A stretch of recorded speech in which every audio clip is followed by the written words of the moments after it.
On Liberty Avenue, in what's now considered Pittsburgh's cultural district, there's a small storefront where you can find fresh, local comedy several nights a week. Our landmark is, we're right next door to the Harris movie theater. It's got this beautiful giant neon sign. So if you can see that while you're driving down, we just tell people, look to the right of it and you'll find us.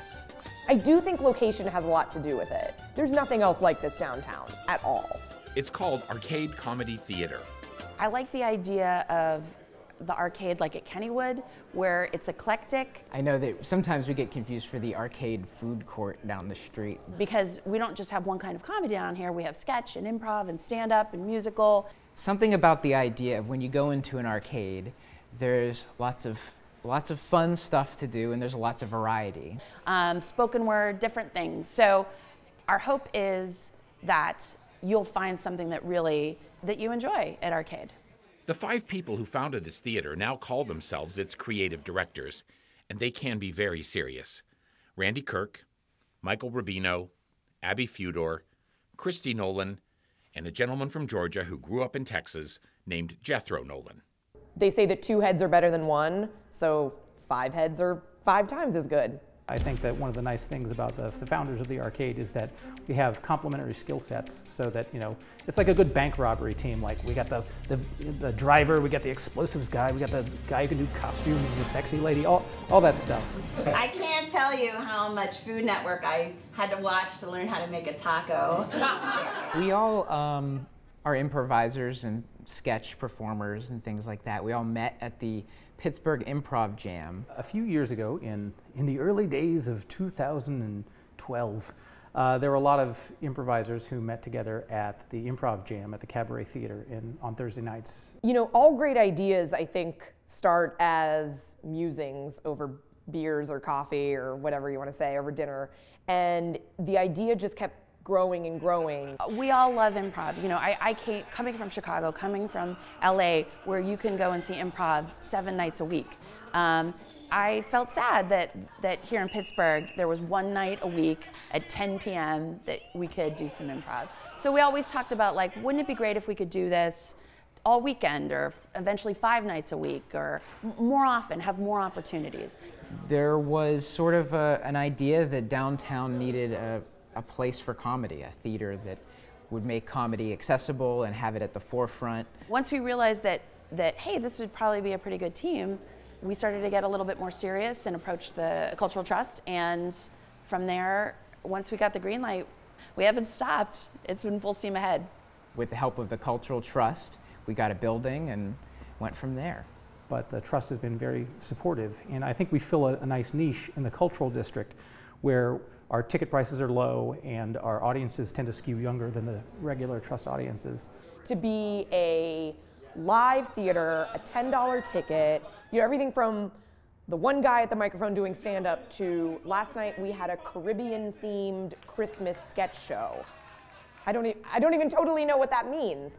Being downtown was important to us because the cultural district is this hub of legitimate art, and we view comedy as a legitimate art. We started on Fridays and Saturdays, 2 shows a day. Now we're up to 3 shows on Saturdays. We've got a Sunday slot where we have occasional shows on Thursdays. We have the occasional midnight show. It's not easy. We put it together, I think it was December of 2012, we sat down and started really hashing out everything. We got into the building at about the beginning of January, and in about 4 weeks, 3 or 4 weeks, we had the place ready to go. And our grand opening was Valentine's Day weekend. It's been fantastic, and there's a lot of different artists who come and perform here. We have a lot of local performers. We have people who take our improv classes who perform here. We have local and regional and national stand-up acts who come here. So finding time to balance all of that is interesting. You know, I'm in a couple shows here every month. I'm in Nights of the Arcade. Nights of the Arcade is such a great show, though you have to make sure you get tickets far in advance. We have a monthly show called Dinner with the Nolans. That's the first Saturday of every month, which is Christy and I, and then we'll have 2 improvisers from the community who typically are a pair or sometimes even a romantic couple that we'll improvise with. I think we got a whole Catherine Parr situation going on here. If that means what I think it means, let's do it. No! you know, Jethro Nolan is amazing in Dinner with the Nolans, so I don't want to not mention his good work in that. So, yeah, for sure. Have you ever seen it? I haven't seen it. I haven't. I'm always occupied that night. So, but I hear it's really good. So we stopped here on Light Up Night, and the show was something called Comedy Royale. Comedy Royale is one of our monthly shows, and it's a short form improv show. Improvisers perform for points, and people in the audience not only influence the outcome and give suggestions. There are a few judges that have paddles with different performers' symbols on them, so they can vote and sway that influence more. All right, Sarah, what famous movie are you in? Star Wars isn't gonna work, is it? Yes, it is. Well done. It's raucous, it's a lot of fun, it gets a little backstabbing and competitive, it's great. It's hosted by Matt Hartman, and there's a giant scoreboard, and all of the players, there's 4 performers, and they each have a different shape and number on their chest. I've played it several times, I've won it once, I think. I might be lying to myself, I might have lost it twice. And then we also have just one-off sketch shows from, you know, troupes like Frankly Scarlet or Secondhand Sketch, where they work on their own for a couple months and then they book a show here and then they do it a couple nights.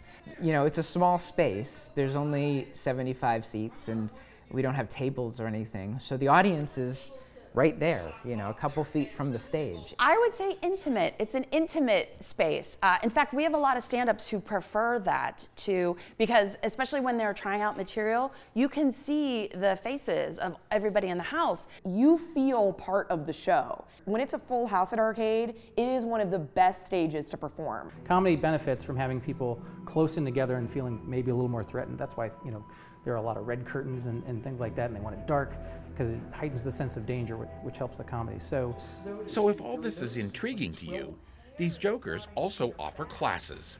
This person's going to say a line that has nothing to do with what this person is doing, and then you have to work out why that line goes here, okay? Here at Arcade, we have what we call the Arcade Academy, where we teach improv, stand-up, and sketch comedy.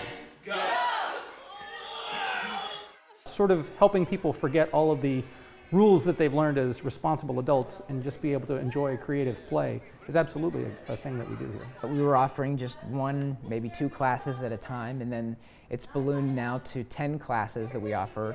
This session that we currently have, we have 90 people who are enrolled in classes. You know, we've seen the Academy grow and grow as we've been here. We have people all the time who say how much this has meant to them and, you know, learning comedy, being in this community. I think we're a great date night. I think I really think that we've had 3 engagements at the theater so far.